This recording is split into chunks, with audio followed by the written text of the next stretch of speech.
There we are. back in front of the stage. Hello, everyone. Welcome to the final, but not the most exciting episode of our Books and Beyond series. This is episode number 10, and it is a very special episode for so many reasons, most of them involving our special guest, Ruth, who is gracious enough to join us today on her very special birthday. And we are we are very excited to have you here, Ruth, and we really appreciate you dedicating time to talk to us today. And obviously, my background stands for a promise that I made to Ruth on LinkedIn. on LinkedIn to bring in the cake. And yeah, I hope your cake is way more delicious than the one behind me. But in the meantime, we can give you a virtual taste of. Well, I really appreciate. I appreciate you inviting me today, and I appreciate you bringing the cake. And funnily enough, I think those are ginger snaps in the background to make the crunchy base. That's exactly what my husband is using, and I can smell everything cooking right now. He's using exactly that to make my cheesecake for later. So you must have read his mind or something to know that's the image you should put up there. So it looks delicious. Thank you. Don't worry. After this one, it's probably going to be on my next list.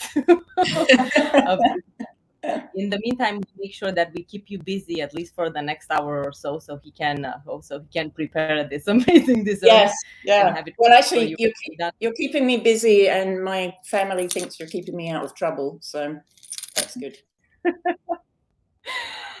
Well, thank you, Ruth. Before we get started, just a few housekeeping notes for our audience. As you all probably know by now, we have a chat box on the right side of our screen, and we also have a Q&A box. Typically, the Q&A is for questions, but obviously I'll be monitoring both as a hawk.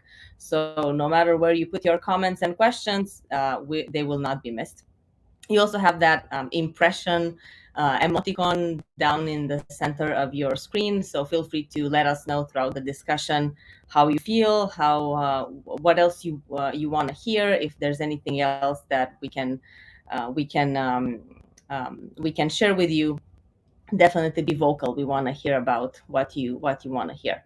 Anyway, the session is recorded, so for all our PMO leader members, you will have access to the recording very shortly after we finish the discussion. And those who are not PMO leader members, join. That's the only thing I can say.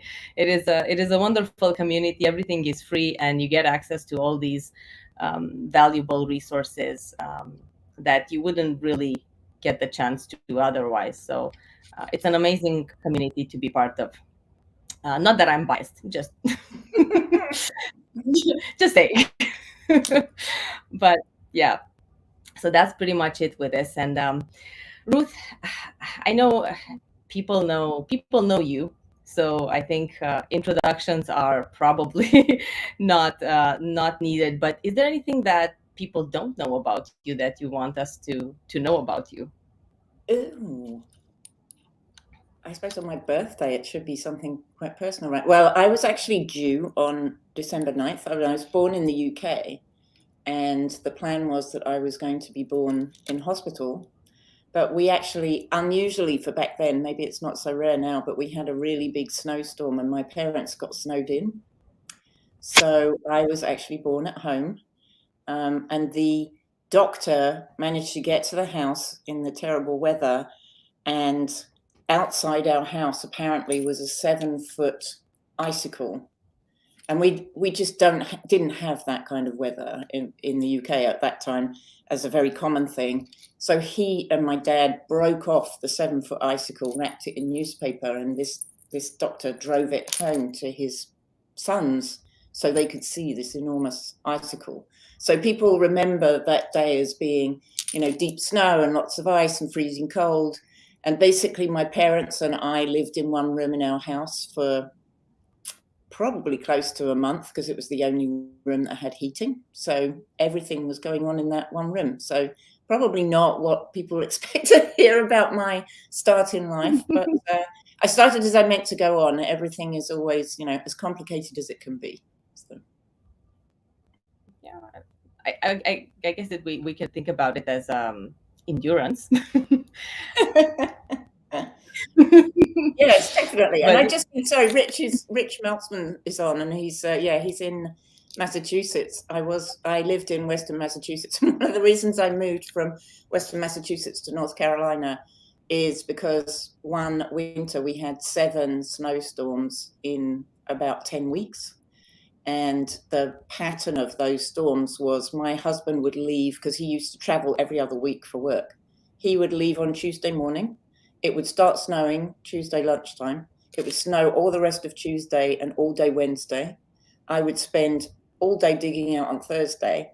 He would drive home on Thursday night and typically say something like, "Oh, the snow's not as bad as I thought it was going to be." And after this had happened 7 times, I said, we're getting older, not younger. So I think there's some motivation there to pick a warmer place to live. So we came down to North Carolina. how many chances can a snowstorm have? 7 is already. Well, funnily enough, we came down to North Carolina immediately. We were hit by 2 hurricanes, and then that winter they had the first snow that we'd had in North Carolina for like 15 years or something. So we actually had a snowstorm. So we may need to go further south. Yeah, I see Alicia is in Florida. Yeah, maybe I need to go down there. I think they have their fair share of hurricanes down there. No, their storms. So I think, and I'm in Canada, so I don't even need to. I think I may win the prize. Yes, I think you probably do. Yeah. Although down in Toronto, everything is pretty okay in general. But yeah, well, thank you for sharing that. So today, there's many things you are involved in, but today, because we have the book club here, you have we can start talking maybe a bit about Be a Project Motivator, the book you wrote back in 2018. Yes. And the underlying essence of that book, and then we can move on to many of your other projects. What do you think? Yes, that's absolutely fine. I will go anywhere that you want to go. Well, I'm also a slave to our audience, so I'll in the meantime I'll skim what people are looking for. But what is the I mean, the title of the book is very appealing already. What was the essence of, what was the trigger that led you to write that book? Well, I had been a project and program manager for 25 years, and in that time had experimented with so many different ways to get teams engaged and enthusiastic and sort of excited by the projects that we were doing and focused, and some things worked and some things didn't. But in the last program that I managed, I had this absolutely fabulous team, big team. And we did all sorts of things with character strengths. And some people may know already that I'm a big fan of using character strengths from the VIA Institute on Character. Other people know things like Strengths Finder. They're all really good. But I asked everyone to volunteer to take the VIA Character Strengths assessment, expecting that maybe 15 to 20% of people would be curious enough to do it. Well, out of 110 people on the project, I think it was 88 people voluntarily took the assessment. I was a contractor, so I didn't have any clout to say you must take the assessment, it's a requirement. So these people did their character strengths assessment. And then we did an analysis in the different locations, because we were located in different places. We did an analysis of, what strengths showed up and what strengths did we have a lot of and what strengths were less common.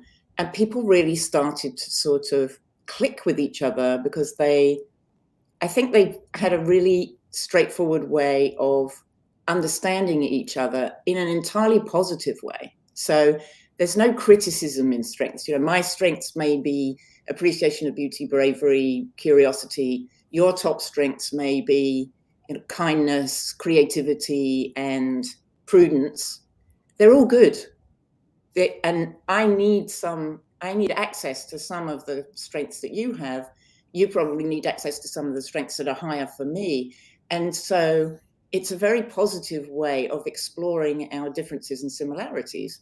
And so people got to know each other better. For example, out of 110 people, we had one person who was high in humor. His top character strength actually was humor. And there was no one else in our team of 110 that had humor as a top 5 strength.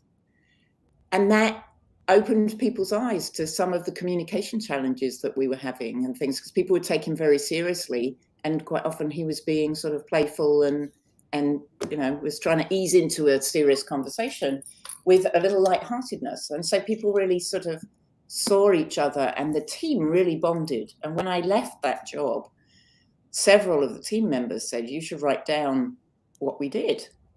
And I was like, I don't think anyone will want to read that. And they said, no, you should write down what we did and some of the things that you brought from, other roles that you've had and everything.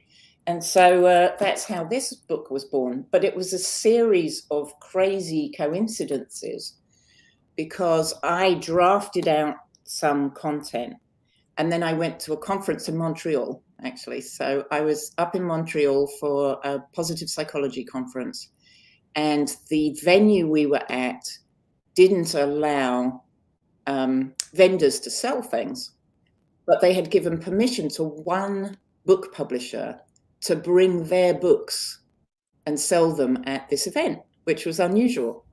So I go up to look at some of the books. It's Pearce-Are, which is an absolutely lovely publisher, independent publisher. I went up to their desk and was leafing through the books, and then I start talking to this gentleman who's standing there, thinking that he's like just a local rep or something that is there for the conference. And so we get talking, and he says, oh, I'm actually the chief editor for Pearce-Are. And he said, I don't know if you know, but we've just purchased the publishing arm of a project management company. So that new publishing arm was focusing on project management, but they already did a lot of positive psychology, which is where the character strengths fit in. And so he said, it'd be really interesting to have a crossover book that is positive psychology and project management. Does that fit your book?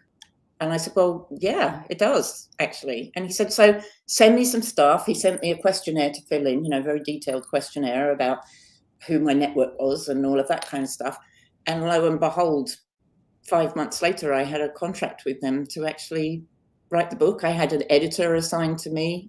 So I'd gone from maybe there'll be a book to I've got a publisher in a few months, just by a whole series of being in the right place at the right time, talking to the right people, kind of coincidences.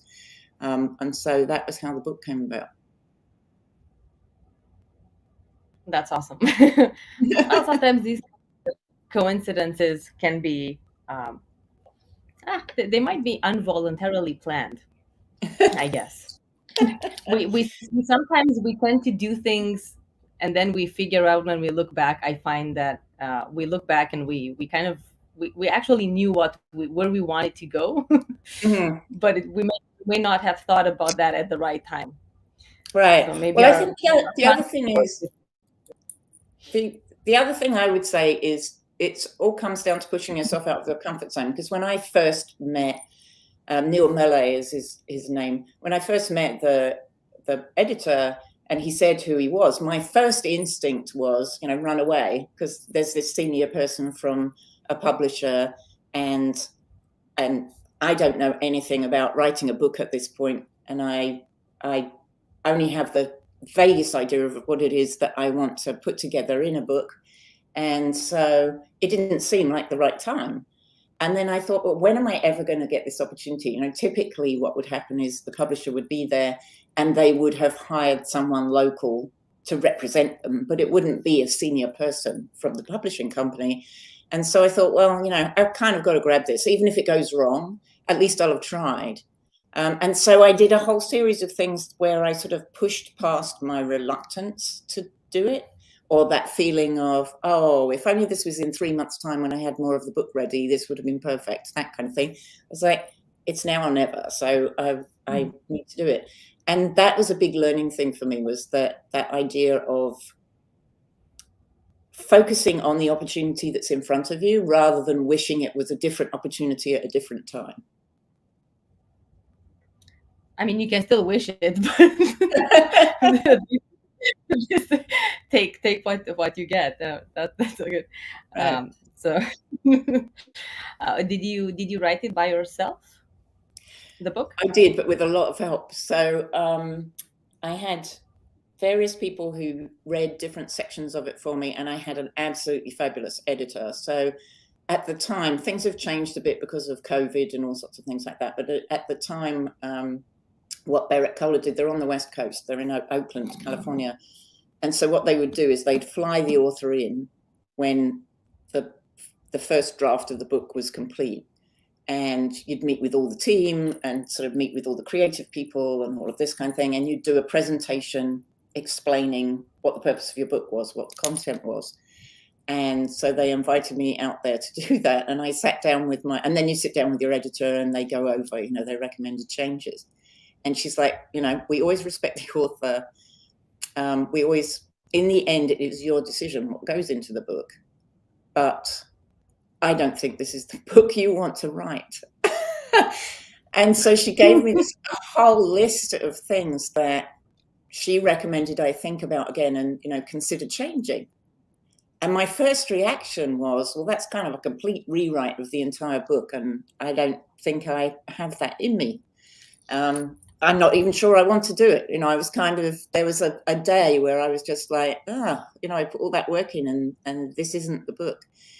And then after I'd slept on it for 2 nights, I sort of came around and I was like, you know what, she's absolutely right. The book I've written isn't the book that will be the most useful. And the book that's out there now, I describe it as the wrong book because I think it's missing a piece, because it's very much about engaging people and getting them to be fully engaged in whatever their project is or whatever their role is.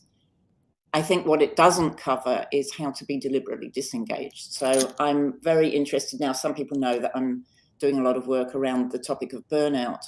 And I think one of the things that's happened, because we've done so much work in positive psychology around engagement, it started with Gallup, and Gallup have been measuring levels of engagement at work and telling us that people aren't engaged and we should do things about it and all of that kind of stuff. We've done a lot of work to increase engagement. And I think what we've forgotten to do is to give people a roadmap to actually disengage or to go and engage in something other than work. And so we're seeing a lot more burnout and stress in the workplace. And I think some of that is related to the work we've done to make work more engaging. So that's just my theory. So I feel as though it's missing, like a couple of chapters at the end to say, this is what you need in order to sort of take a breath and unwind. Thank you, Mark. I see Mark's here. There's a few names that I know on the chat. So Rich is here and Elaine. But yeah, and Elaine says the rewrite was intense. Yes, it was. I actually made it intensive. We went away. I came to Canada for a week and put myself in a hotel in Quebec and just stayed there writing. And then we came to Portland, Maine, and spent a week there, and I was writing. And at the end of those 2 weeks, I then sent the book to my editor, and she's like, oh yeah, that's much more what I had in mind that you were going to do. So yeah, it changed a lot. There's a lot of work. It's amazing that you had this great support from the publishing company. No. Yeah, and they're fabulous that way. I mean, I think most people, when they get a publishing company, the editor does a great deal of work to really make the book as good as it can be. One of the things that struck me about my editor was that I thought she was very brave. It's not easy to go to someone and say, yeah, this is kind of okay, but it's not what it could be, kind of thing. And my response was less than gracious when she first said it. I mean, I wasn't rude or anything, but I just had this sort of deflated kind of, oh, well, I'm not sure I can be bothered then attitude. And she wrote that out and gave me the time to be able to come back and say, you know what, you're absolutely right, let's make it better. So she probably was trained. she, she expected, I guess, but she might also have known that you would probably give it another thought and come back to it. Mhm. So yeah, that's nice to hear that there is such a nice partnership out there for all those who plan to write. See, there are editing companies that actually do provide support, and they're not Mhm. just there for just the publishing part. Yeah. So moving on to, because the book, I mean, it didn't really start with the book, but your work is also a lot of authoring on trainings that you post on LinkedIn. Mhm. I know I attended one, the bravery training, that was really insightful and fun as well, and very refreshing. Thank Did you you. want to I'm go glad. into those? I know we have a plan to hit some milestones before the end of this year. You saw that post, did you? My begging birthday post. Yeah,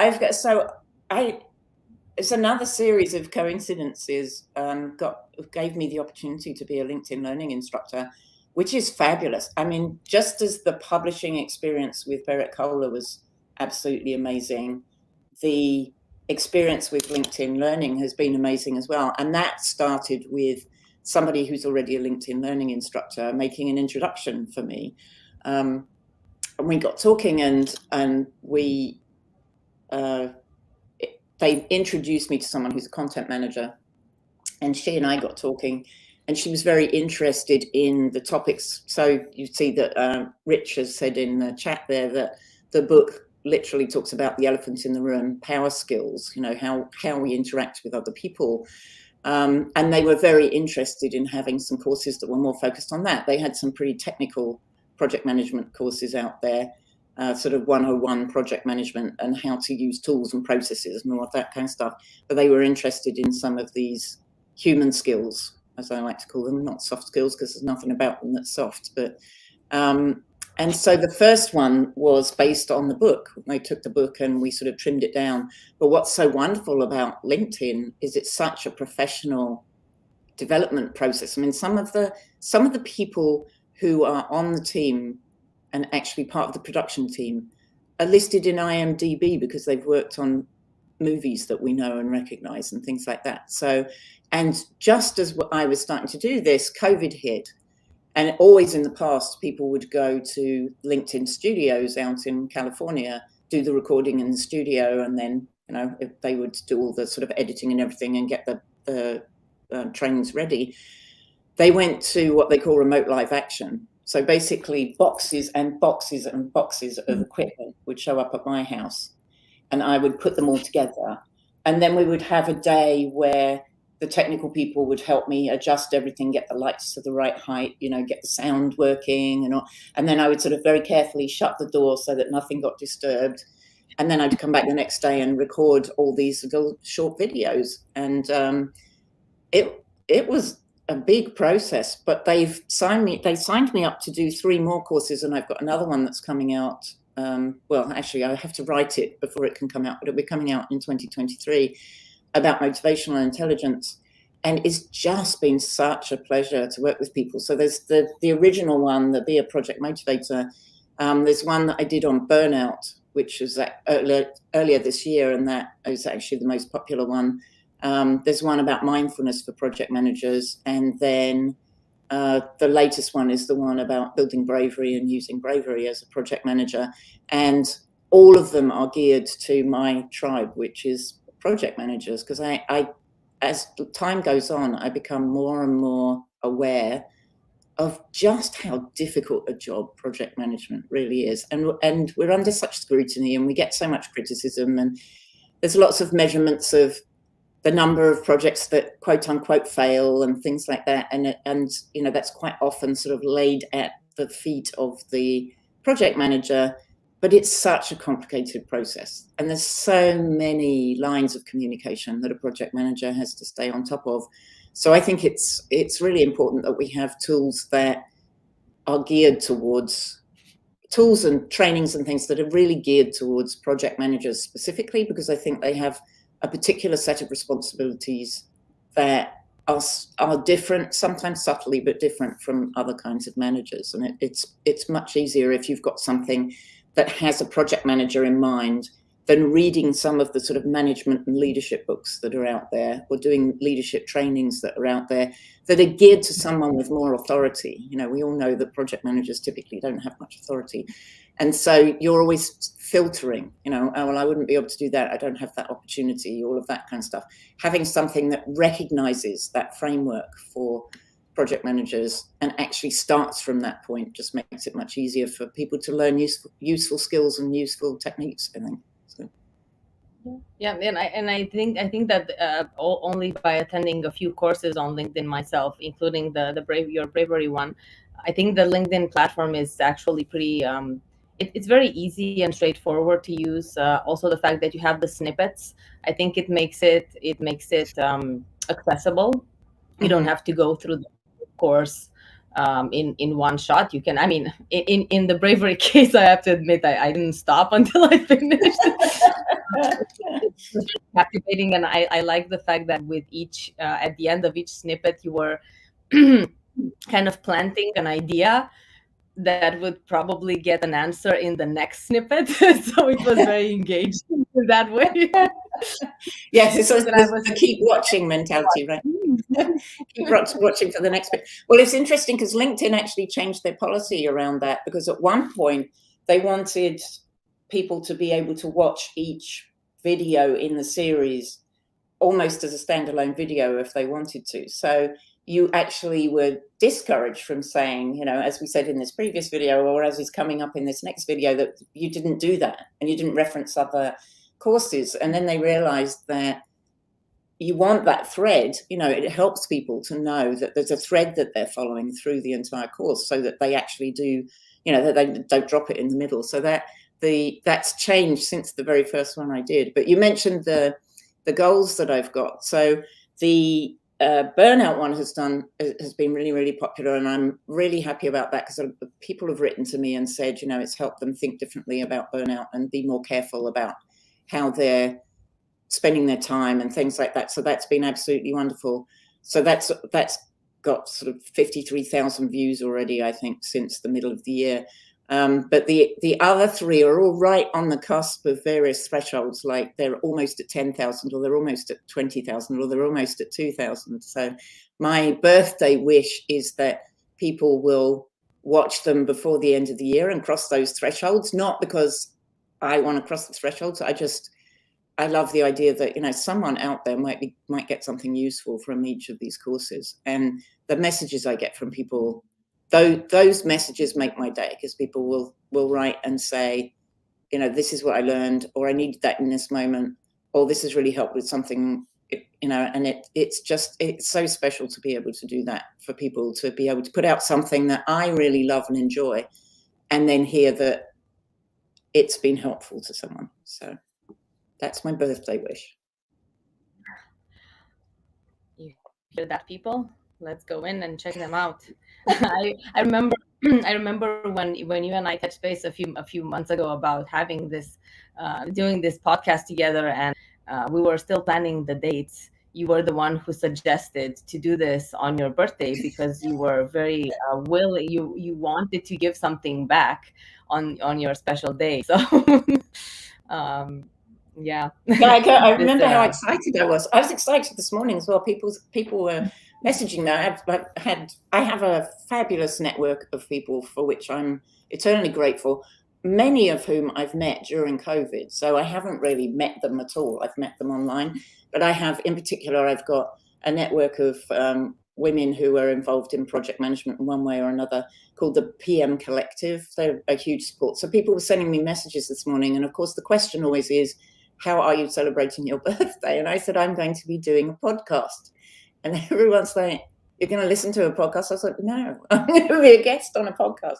So yeah, I was very excited this morning to get up and get ready for this. And I'm sorry, I keep talking, and I don't seem to be giving you much chance to ask questions. So I apologize for that. Well, that's okay. That's good. We are feeding from your words. I do see Elaine has a question here. about why are we okay saying project managers don't have authority. According to PMI, we're supposed to have the project and even the budget under our control. This is a major disconnect. That is a really great quote, question, Elaine. Thank you for that, and thank you for the happy birthday. I'm not sure that we are okay saying that project managers don't have authority. I think it's something where we recognize that that's very often a challenge. That my own personal experience is that I've very often had a budget assigned to me, and I've been responsible for making sure that we don't spend it so quickly that we can't finish the project before it's run out. But I've very rarely been in a position where I could command additional resources, or where I had, the sort of final say in what the resources were that were being made available to us. It's usually someone else. I have been someone who's tended to come in to projects where they've already been specced out. I've very rarely been on a project right at the beginning of the planning stage. Sometimes I've come in, it's been a troubled project. I've had several projects where I've been brought in because it's perceived that they need something different to manage that project. And so very often things are already in place, and you're working within the constraints of those limitations or that framework that's already been created. And then to the point about, according to PMI, we're supposed to have the project and even the budget under our control. I think the thing that I'm really touching on is the authority in terms of line management. So we may have project authority, which kind of flies against what I just said about not always feeling that I have project authority, but we may have authority over the project. We very rarely are responsible for the individual people who are working on the project assigning their time, and being able to say, what, you're not going to split your time between this and this. You're going to be 100% focused on my project. Because, again, this is my extensive experience has been that I'm always dealing with line managers who are allocating the resources to my project. I don't have the final word in who's there doing what, when. I have to be persuading people all the time that the work on the project that I'm responsible for should take priority. And sometimes you win that negotiation and sometimes you don't, or something comes up, and things do have to be put aside or slowed down or whatever it might be. So it really is an interesting question. I'm sure I'm going to think about this all day now, Elaine. But as I say, I don't think we're really okay saying it. I think mainly it's become a sort of fact of life for a certain proportion of project managers. And you're right, maybe it's time for us to stand up and say, if you want this done properly, we need to follow the recommended path. The trouble is, I don't think there's a whole load of data that would give employers the comfort that project managers are going to be able to pull that off. So, because it's a vicious circle, right? And I think the other thing that we're missing, which is almost comes before any of this, is if there is a project management office or some group of people operating as project management office, I think that we're still an afterthought. So there's lots of discussion sort of through PMO leadership and all of that kind of stuff around how your PMO should be part of your strategic planning and should be helping you to do strategic planning. But I think that's still less common than the PMO being perceived as a place that sort of stores and monitors procedures. And until we get that feeling of, or that presence in the strategic planning space, I think it's going to be hard for us to actually be able to command resources at will. So.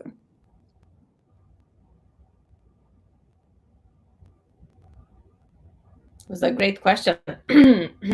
Hopefully. Hopefully it's not going to take really all your day. Okay. I think there wasn't anything else that I missed. I did see I guess a comment also from Elaine a bit earlier. So I was just thinking, she does say that family members do not understand the drive and intensity, and they are actual blockers. I'm assuming Ooh, I that didn't this was see in. that comment. What a great comment. Yeah, so this is probably in relation to, and Elaine, let us know if I guess this is in relation to writing the book. Well, I'm thinking about what Elaine's saying, and it reminds me of a time when I was supposed to be going to visit my family back in the UK. So I have a sister, a nephew, two nieces, and a brother-in-law who are still in the UK, and I was supposed to be going back there to visit just for a few days. It was essentially going to be a long weekend, I think, and I ended up having to cancel because at the time I worked in financial services in an investment bank, and we were merging with another bank, and some things went, in terms of our planning, some things went awry, and I needed to be on site in New York. I couldn't afford to disappear for, because to visit for a long weekend in the UK, I was basically going to be out for a week, by the time I traveled and everything. And so I called my sister and said, I'm really, really sorry, I'm going to have to reschedule, I'll come, and we picked some new dates. And she was understandably extremely frustrated and disappointed, and, kind of gave me an earful, which I understood at the time. And her comment was, it's not life or death. It's not like you're operating on someone's brain or something like that. Why can't that wait and you come and make this visit? And I think that's a perfectly reasonable point of view. And yet, at the same time, I felt that I needed to rearrange the visit because this was a multi-billion-dollar merger. And yeah, I'm not operating on someone's brain, but I had part of the project that was integrating the systems together between the two banks that were merging. And that was people's money. That was money that it might be someone's retirement fund, or it might be their school fund or something like that. And if we got it wrong, people would be left without access to their finances. And I was like, yeah, it's not rocket science, and it's not operating on someone's brain, but the consequences of us doing it wrong or getting it wrong could be huge on a large number of people. And I couldn't walk away from that and just say, well, I'll do that next week. There wasn't really an option for me. So, and I think that happens a lot. I mean, I know project managers who are in healthcare, for example. Some of the stuff that they're project managing is really, really critical to people's health and well-being, not just patients, but sometimes, the doctors and the nurses and everybody else that's involved, the therapists and everything that are involved as well. So it's that ripple effects that I kind of alluded to earlier, is that what we do as project managers, even on fairly small projects, sort of spreads out a long way, from one person to another. And I think that is quite often hard, even for project managers, to understand just how complicated that is. But it is definitely hard for someone on the outside, because it's kind of hard to wrap your hands around what project managers do. The images are people with clipboards and sort of checking that you've done your task and all of that. There's a lot more to it, and a lot more communication, and a lot more negotiation, a lot more influencing that you have to do than most people realize if they're not in the profession, I think. Yeah, and to your point, in some professions, because I work in healthcare and clinical development, so in some professions you basically just, I guess, marry your job. Yeah. Yeah, and I think there must have been hundreds of project managers involved in all the research and everything that was going on to develop COVID vaccines. Now, we can put 3 people in a room and have 4 ideas about whether or not the vaccines were done properly and all of that kind of stuff. But in that emergency period of time, it was all hands on deck all the time, and I think that project managers and the people they work with. It isn't just the project managers, but project managers are very often the ones that are orchestrating those efforts and keeping track of what everyone's doing and trying to keep everybody engaged and interested and enthusiastic to keep doing it, you know. And it's a lot of work, and it's exhausting. It can be absolutely exhausting.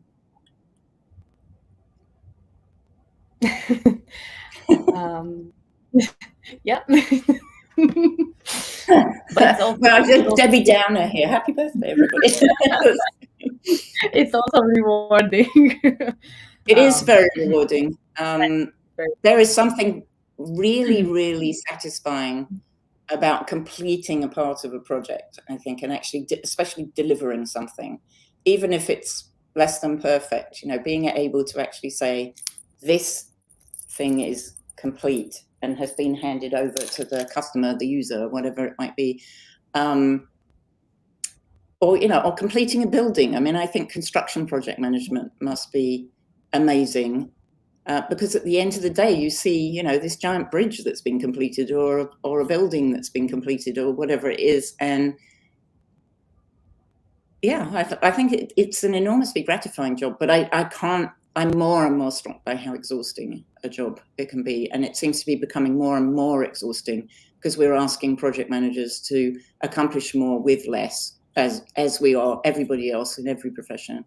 And so there's always this feeling of that we haven't got quite enough in order to get it done properly, kind of thing, which makes it very hard. Do you have an example in mind of something that you accomplished that you're really proud of? Well, years ago, this is a very old example, but I worked at a French bank on a 3-part project. It was, again, an investment bank. It was a 3-part project to replace a certain part of the back office systems that we were using. And it was another one where the team got really creative about how we could do things. One of the challenges was we were in New York and our head office was in Paris. And some people may know this already, others may not.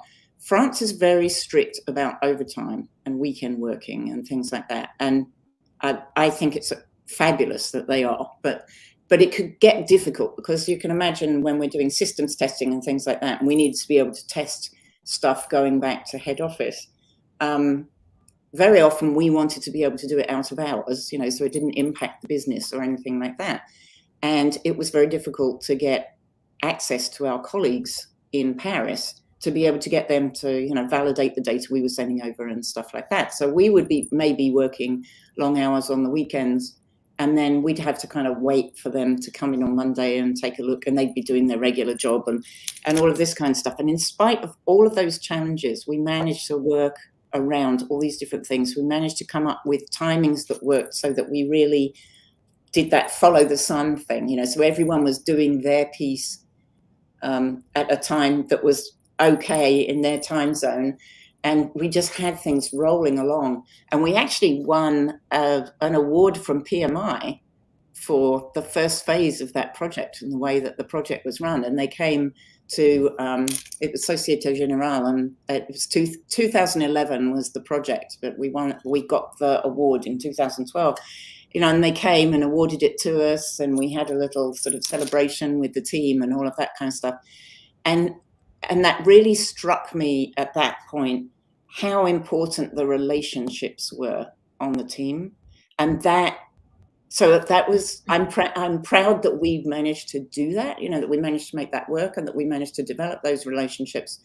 And I'm also thrilled by what I learned from the whole process, you know, because I think I learned a great deal about what makes projects successful and what doesn't, on that 3-phase project. So yeah, that one stands out. But there's lots of things, because sometimes what I'm proud of is how the team have come together. I mean, that team I mentioned that I was working with before I wrote the book came up with some extraordinary ways to cut down our testing cycle. When we first started, our testing was taking like 5 days at a time, and they came up with a way to reduce that to, I think we got it down to like 13 hours or something like that.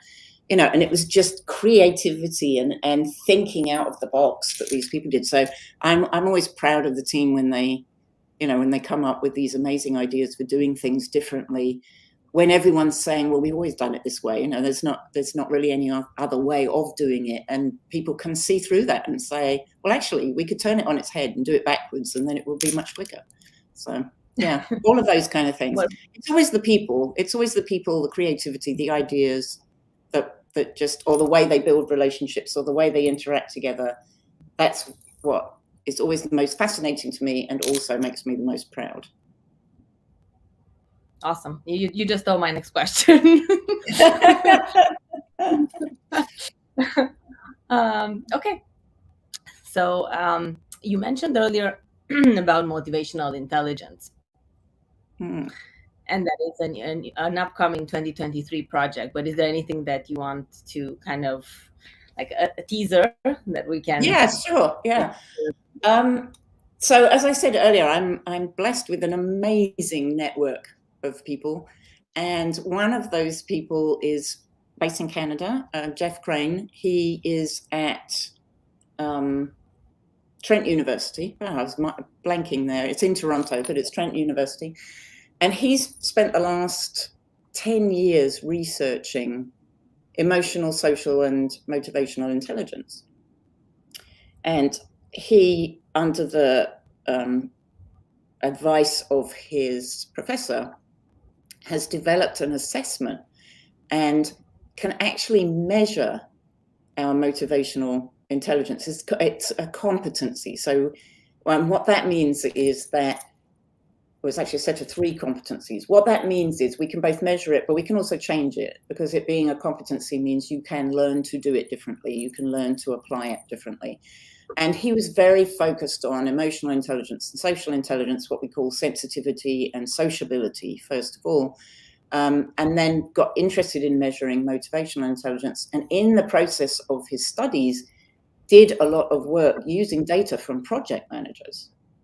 And in the course of all of that, realized that there was another measure of motivational intelligence, that they recognized 2 competencies right away, and they found a 3rd one. So I got talking to him one day, and my book is about, be a project motivator, not being a project manager, sort of getting people fired up and enthusiastic to get stuff done.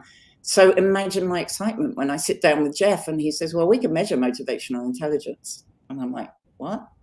And I am a bit of an assessment junkie. I mentioned earlier that I use the VIA assessment. I'm an assessment junkie, but I want things that are evidence-based and well-researched and backed up by, lots of studies, not one study with 8 people and things like that.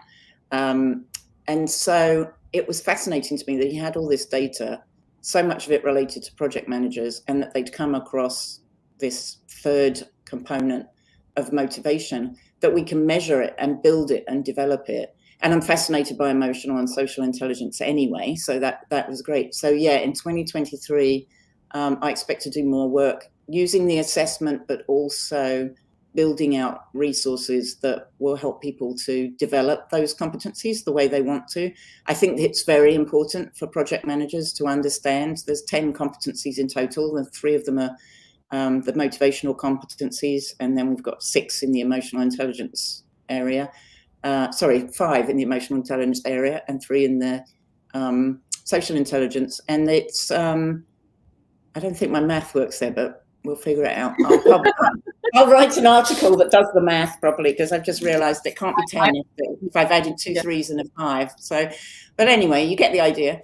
And it's just a really rich development, and Jeff himself has put so much work into developing the assessment, but also developing the tools that help us to use the assessment effectively, which is also very important to me. And so I'm very excited about digging into that in 2023 and making stuff available that is going to be, again, targeted at project managers. One of the things that's already agreed with LinkedIn Learning is that we're going to do a LinkedIn Learning course on motivational intelligence for project managers. We'll touch on the emotional and social intelligence, but in the new year, I'll be writing the scripts for that, and it'll be recorded end of the first quarter. So yeah, look out for that, because I think it's going to be an interesting development, and it's a really fabulous tool. Yeah, it sounds pretty amazing to be able to evaluate this component. And then when you think of a project manager skill set in general, I mean, the most you can assess, is there a tool that you use or multiple tools that you use to see, to kind of identify all the main skills that someone would need, So let's say?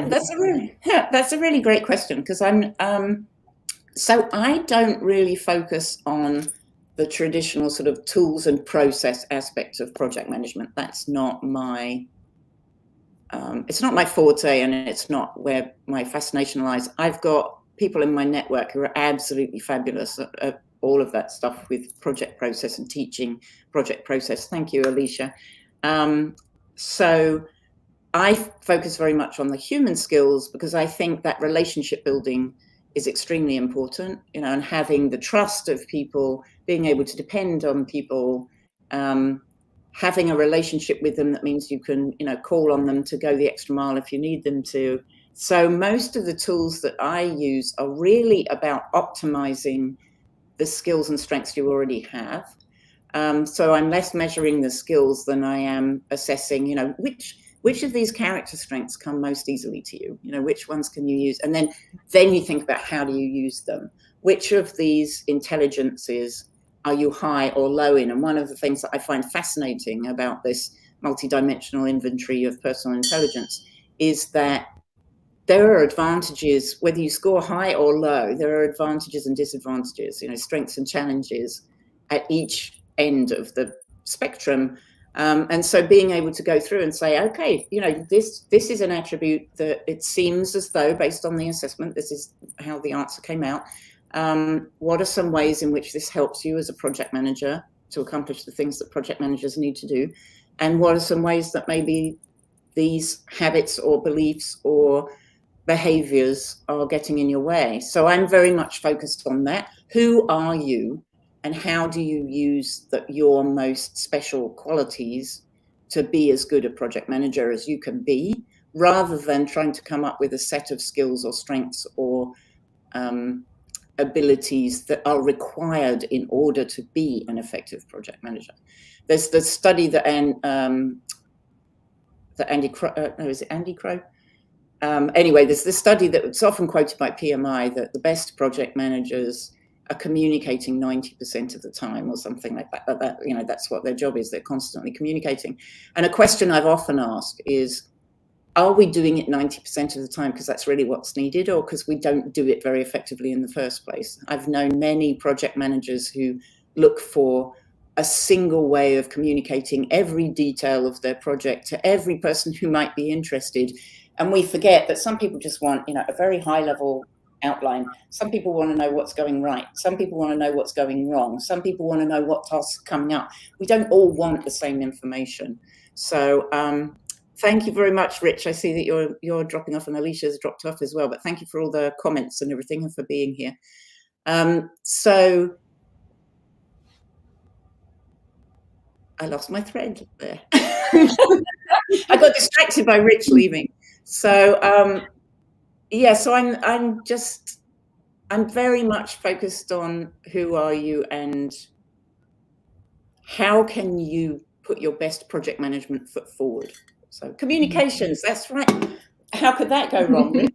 Exactly. Yeah, so that study showed that. And when we see all these people who are looking for this one right way to communicate everything to everyone on the project, and very often what happens is you send out this amazing detailed communication on Monday, and then you spend the rest of the week having private phone calls and video conferences with people to explain what it was that you meant them to take away from the communication in the first place. And it's actually more efficient to sort of target your communication based on what kind of information people need, even though it feels like more work, because you're having to do multiple different versions of the same, what feels like the same communication. And so I'm not sure that we should be communicating 90% of the time. I think that sometimes that's the only way that we can grease the project management wheels, but some of that is because we could be communicating better. What was the 10%? from the PMI's Oh, study? it was process. Yeah, it was process and monitoring and getting stakeholders on board, and some of it was to do with relationship building and stuff like that. But it was mainly to do with having the processes in place that you could sort of put your project through the processes, and a completed project would pop out the other end. So. Okay. Well, we'll find our way, but in the meantime, I guess we'll be on the lookout for the 2023 plans about motivational intelligence, especially. I think this sounds very interesting. Sounds very interesting, and probably something that's not too well known right now in our industry. So it's probably going to be a good benefit, as well as you had with the burnout discussion and projects. Again, some areas that you cover nobody else does. So I think that's where there's a lot of value there. Thank you. Yeah. So we'll be on the lookout for you in the new year project. And if anyone's got any ideas of things that I should be paying attention to, please do let me know, because I love to hear from other people of what are you looking for. What will be helpful to you? What would be useful in what you're experiencing, and we'll see what we can do. So. Awesome. Okay. Well, Ruth, we're coming down to we have about 2 minutes to the top of the hour, but I see people are starting already to drop off, and I'm sure that you have the cheesecake is smelling. Yes, I can smell it cooking right now. It smells delicious. Smell the cheesecake. So I think we can stop here, and then maybe we'll have a bit more of you in the new year when you have new projects. We can organize something. That would be fantastic. That'd be great. Thank you so much for joining today. Happy birthday again on behalf of the entire PMO leader community. Thank you very much. All the best wishes. I really appreciate the invitation. So thank you very much for having me today. Thank you also to our attendees. We appreciate making time, especially in between the holidays. And also feel free to catch the recording once it's available.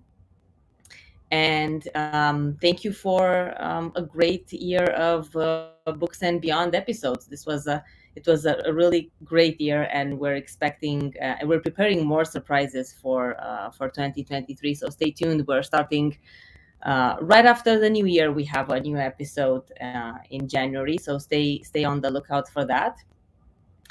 And again, the PMO leader community is a great place to be. So feel free to check it out. And if you have any questions or anything, I'm happy to help where I can. But to close again, Ruth, it's been a pleasure.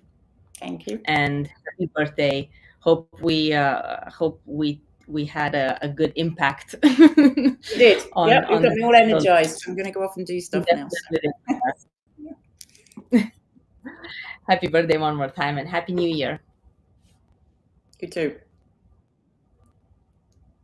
Bye for now.